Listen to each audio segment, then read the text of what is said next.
Well, when you own a Dodge, it's a great idea to keep switches in your box. Go ahead, take a screwdriver, and you can do this while you're driving. Go ahead and pop this out. Squeeze your clip here. Push that off. This here.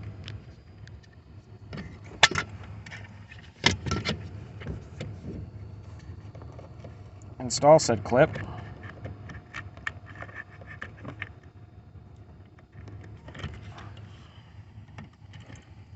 Snap it together. Push it in. Boom. Window goes up and down now.